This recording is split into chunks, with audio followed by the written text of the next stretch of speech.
You probably think, that the best way to significantly increase your home's value is to just completely gut the kitchen. Right. That's the classic move. Yeah, like tear down a wall, cover every single surface in gleaming white marble, and call it a day. Oh, absolutely. Because I think most of us treat our property like a livable savings account. Yeah. You assume every dollar you spend on making the inside look luxurious is just, locked safely away. Waiting for you to cash it out. Exactly, waiting for you to cash it out when you sell. It is an incredibly common assumption. I mean, the logic feels sound, right? Make it look like a magazine cover, and the market will inevitably reward you for it. But what if the data told you that you'd actually make twice as much money by simply replacing your garage door? Yeah, the math it's pretty wild now. It's insane. Yeah. So today, we are tearing down the myths of property value. Because when you look at the hard economic reality of real estate today, the traditional equations are completely upside down. Completely. The things that actually protect and build value in a building are, frankly, shocking.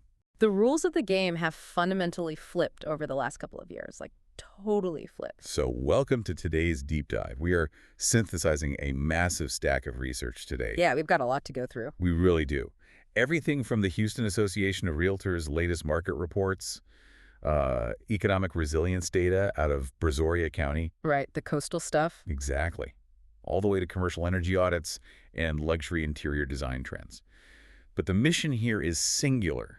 We are uncovering how you actually build and protect property value in a completely transformed real estate landscape. Right, because whether you own a little 3-bedroom house or a massive industrial warehouse, the fundamental rules of how a building holds its value have completely changed. And we're going to break down exactly what that means for you. And we are going to look at the mechanisms behind why that is happening. Just to give you a taste of what we are uncovering today, we are going to explore why a $160,000 kitchen renovation is practically a financial black hole. Yeah, that one hurts to hear. It really does. We're also looking at the official death of the all-white kitchen. Finally. Right. And why walking through an open house with a smart security system might actually mean you are being illegally recorded. It is a totally new frontier for buyers, sellers, and owners. But, to really understand what specific property upgrades make money today, we have to understand the macro playing field. The big picture. Exactly. We have to look at the market forces that are basically forcing these new rules into existence. Okay, let's unpack this.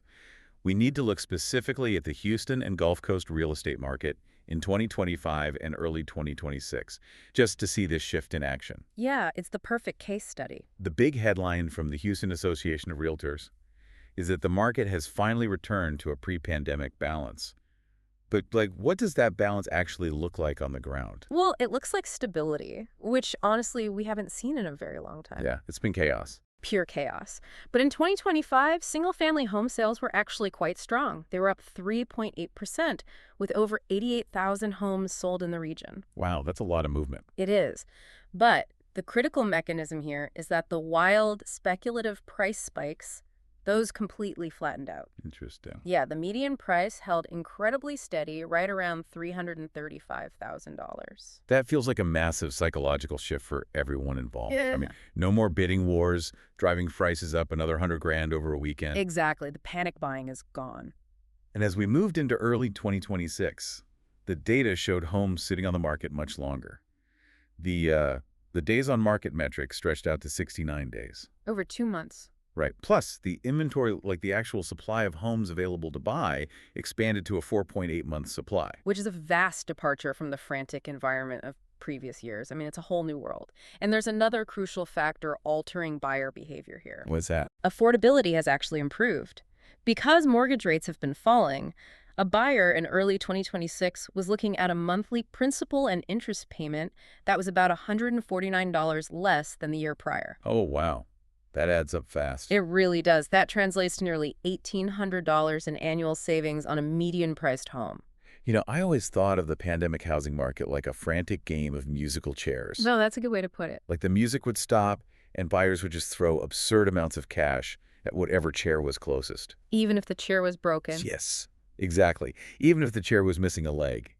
But looking at 4.8 months of inventory, it feels more like a highway system. How so? Well, for years, the housing market was like a one-lane road with cars bumper to bumper, nobody could move. But now it has opened up to 3 lanes. Right. Buyers can finally change lanes, they can slow down, and check their blind spots without getting rear-ended by someone making an all-cash offer behind them. That highway analogy perfectly captures the new dynamic. What this expanded inventory creates is a strict competition of quality. Competition to quality, I like that. Sellers can no longer just stick a sign in the yard and wait for the bidding wars to commence. Buyers have options now. They can afford to be picky. They are incredibly discerning. If a seller wants to capture that buyer, they must strategically prove the property's value. Otherwise, that home will just sit there for 69 days accumulating carrying costs. Right, just burning money. So if sellers are suddenly forced to try harder to win over these patient, careful buyers, where should they actually put their money to stand out? It's not where you think. I mean, I would immediately assume you go straight to the interior, you make the living room dazzle, you upgrade the bathrooms to look like a spa.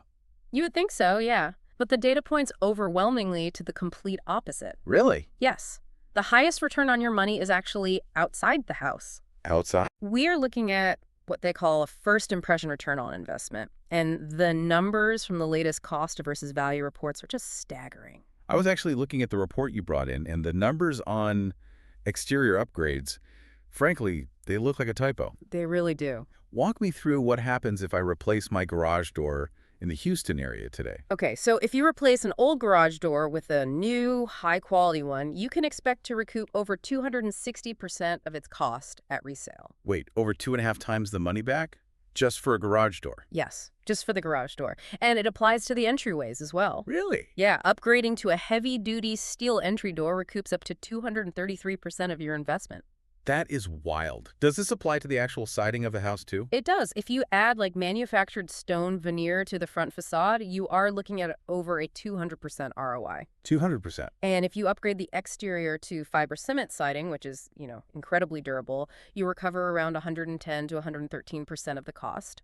I have to put this in perspective because the contrast here is what really hurts. Oh, yeah. Prepare yourself. If I decide to ignore the exterior, and instead I do a major upscale kitchen remodel. Let's say I drop $160,000 on custom cabinets, luxury appliances, the works. The dream kitchen. The dream kitchen, how much of that am I getting back? Typically, you will recover less than 40% of that cost when you sell. Less than 40%. It's a massive loss. I mean, it's like spending a fortune on a custom hand-stitched silk lining for a suit jacket. But the outside of the jacket is covered in lint, sun-faded, and missing buttons. That's exactly what it's like. Nobody is ever going to care about the beautiful silk lining if the outside tells them you don't take care of your things. Right. They've already made up their mind. But I still struggle with the math a bit. Why is the outside so disproportionately valuable compared to a massive luxury kitchen? What's fascinating here is the underlying psychology of the 2026 buyer. Remember that highway analogy you used? Yeah, they're taking their time. They are taking their time. They are highly risk-averse right now. When they pull up to a house, they are actively looking for reasons not to buy it. Oh, that's an interesting shift. A sleek, new garage door often makes up 30 to 40% of the front-facing visual space of a home. That's a huge chunk of the house. It is. When it is brand new, it instantly projects structural integrity and diligent maintenance. So it neutralizes their anxiety before they even step foot inside. Exactly. It sets the tone. And let's look at the mechanism behind that fiber cement siding. Okay. Down in the Gulf Coast, you have intense humidity, heavy rainfall, and brutal sun. It's a swamp. Basically, yeah. Wood siding rots under those conditions. Vinyl siding warps and cracks.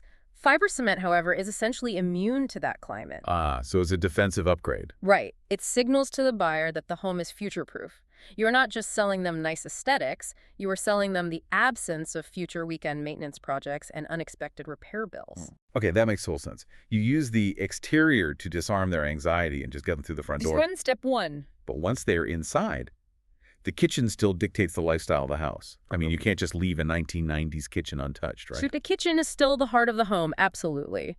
But the type of kitchen that buyers are willing to pay a premium for has completely transformed. Here's where it gets really interesting.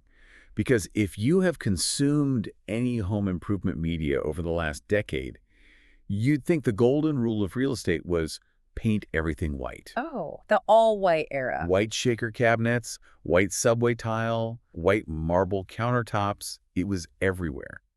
But our luxury design sources are declaring the all-white kitchen officially dead. It is entirely out of fashion for the high-end market in 2026. Completely gone. Yeah. The dominant trend now is called warm modernism. I really want to understand the shift here. Why are buyers suddenly rejecting the bright white aesthetic? I thought it was supposed to look clean. It comes down to a cultural shift in how we view our domestic spaces. Think about it. During the pandemic, people spent years staring at stark white walls. That's very true. That aesthetic started to feel less like a luxury retreat and more like a sterile operating room. Yeah, a little too clinical. Exactly. Warm modernism is a direct reaction to that. It is about bringing psychological comfort and organic warmth back indoors. So what does warm modernism look like in practice? If a buyer walks into a newly updated kitchen today, what are they seeing? They are seeing earth tones that play beautifully with natural light. So taupes, grieges, muted greens. Okay, a lot softer. Much softer. And the materials have shifted too. Instead of the standard engineered quartz that has been ubiquitous for years. The shiny white stuff. Right. Luxury buyers are hunting for natural quartzite now, specifically stones like Taj Mahal quartzite. What is the appeal of Taj Mahal quartzite over the engineered stuff everyone already has? Well, engineered quartz became so common that it lost its luxury cachet. It's just expected now, It became the new laminate. basically. But Taj Mahal quartzite gives you the elegant, veined look of a high-end marble, but it possesses the hardcore, stain-resistant durability of a granite. Oh, so you don't have to worry about spilling wine on it. Exactly. And crucially, buyers want these stones in a matte or hone finish, rather than a high-gloss polish that shows every single fingerprint. Now, connecting this back to the money, we established that a $160,000 custom kitchen is a financial disaster. A total disaster. But the data shows that a minor mid-range kitchen remodel is actually the sweet spot. It yields 106 to 117% ROI. Right. Why does spending less money yield a higher percentage of return? That feels counterintuitive. Because the reason a $160,000 kitchen fails isn't just the high price tag. What is it then? It fails because high-end design is intensely subjective. When you build a custom luxury kitchen, you are asking a potential buyer to pay a massive premium for your specific taste. If they happen to hate your custom imported green tile, your expensive upgrade actually becomes their demolition cost. Wow. I never thought about it that way. You are forcing them to pay for a renovation they literally want to tear out. Which is why the minor remodel wins. A minor remodel focuses on functional relevance rather than purely aesthetic showrooms. Functional relevance. Yes. Buyers in 2026 want a kitchen that actually works for everyday life. They are looking for functional luxury. Like what? What counts as functional luxury? Things like deep drawer systems so you don't have to dig in the dark back corners of lower cabinets. Oh, I hate doing that. Right. Seamlessly hidden trash compartments, pull-out pantries, and targeted under-cabinet LED lighting that actually helps you chop vegetables. So the strategy is to give them flawless mechanics and a warm, neutral baseline, allowing them to project their own lives onto the space without paying for your eccentricities. That is the formula for interior ROI right there. But, you know, a beautifully functional kitchen doesn't mean anything if the roof blows off the house. Wow, okay. That is a harsh but very real pivot. It's the reality of the location. It is. Because in the Gulf Coast region, a property literally has to survive the environment. This shifts our entire conversation from aesthetics and design trends to hardcore structural and financial resilience. And we have a phenomenal case study on this from the Brazoria County Economic Resilience Profile. Tell me about Brazoria County. Well, Brazoria County embodies the tension of the modern Gulf Coast real estate market perfectly. On one hand, you have explosive economic and population growth. Lots of jobs, lots of people. Tons. The population of Pearland, which is a major city in the county, has nearly tripled since the year 2000. People desperately want to live and work there. They do, but on the other hand, 100% of that county is located in a designated hurricane evacuation zone. 100%. 100%. Yeah. A full 20% of the residents live in a 100-year floodplain, and they have faced severe historic flooding events in 2015, 2016, and 2017. So the environment is actively trying to dismantle the real estate. Basically, yes. And this introduces an upgrade that completely changes the financial math of homeownership in these zones. Impact-resistant windows. Mechanically, impact windows are a fascinating piece of engineering. I was reading up on how they actually work. It isn't Yeah. just about having thicker glass, right? Not at all. They're essentially two panes of glass bonded together by a heavy-duty transparent plastic interlayer. Right. If a piece of flying debris hits the window during a hurricane, the glass might shatter, but it stays bonded to that plastic layer. It doesn't breach. And preventing that breach is critical. Why is the breach the fatal flaw? Well, if a standard window breaks during a hurricane, the high-speed winds rush into the house, causing a massive spike in internal pressure. Oh, like a balloon. Exactly like a balloon. That internal pressure is often what physically lifts the roof off the walls, destroying the entire structure. So they are literally holding the house together. They are. But they are incredibly expensive up front. Mm. You are looking at anywhere from $15,000 to $35,000 to install them for an average home. How does that make financial sense for a homeowner? Because the financial returns trigger on multiple fronts simultaneously. Okay, break it down. First, you recoup 50 to 85% of that installation cost right away at resale. That's pretty good. It is. Second, because you have fundamentally lowered the risk profile of the structure, insurance companies will often slash your homeowner's premiums by 10 to 25% immediately. Which, in the Gulf Coast insurance market, is thousands of dollars a year in savings. Easily thousands. And third, because impact windows are incredibly well insulated with heavy seals and argon gas fills, they block massive amounts of solar heat gain. Oh, so they keep the house cool. Yes. That cuts your summer cooling costs by 20 to 30%.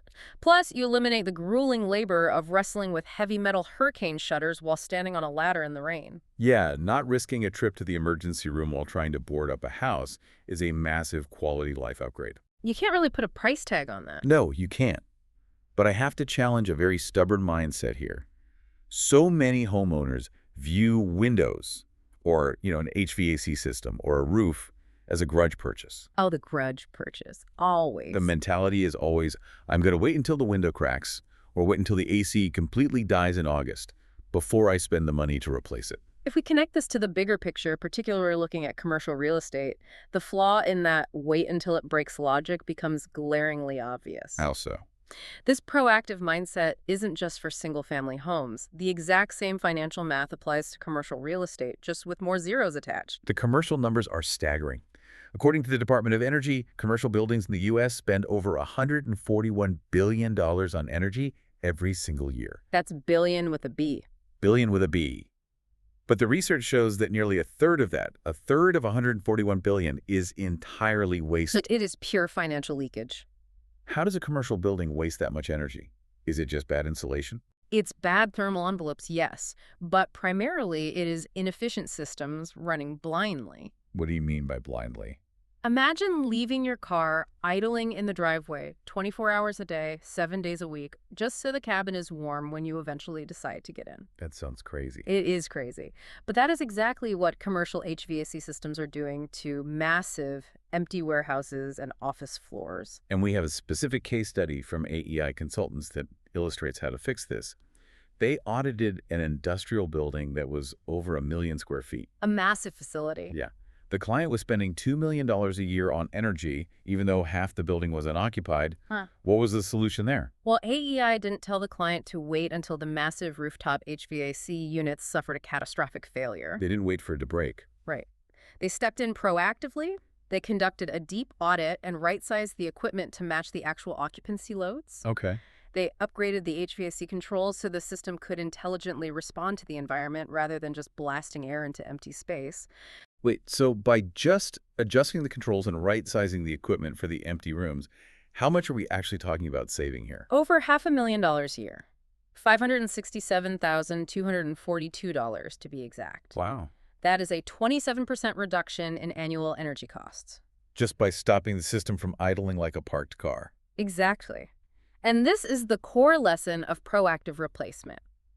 Whether you own a 1 million square foot warehouse or a suburban house in Pearland, waiting for a system to break forces you to pay the premium costs of an emergency installation. Because you're desperate. Because you're desperate. Yeah. Proactive replacement allows you to control the costs, capture the energy savings immediately, and critically, it boosts your net operating income, or NOI. the bottom line. Right. When you lower the operating expenses of a building, the inherent financial value of that asset mathematically increases. Okay, so if we are hardening the physical shell of the house with impact windows and we are optimizing the mechanical systems to boost the NOI, what happens when the next frontier of property value isn't physical at all? You are talking about the digital brain of the property, the smart home. Yes, because integrating a property digitally is a massive value add for buyers, but it introduces an entirely new category of legal and financial liability that most sellers are completely blind to. Oh, completely blind. But the growth trajectory is undeniable.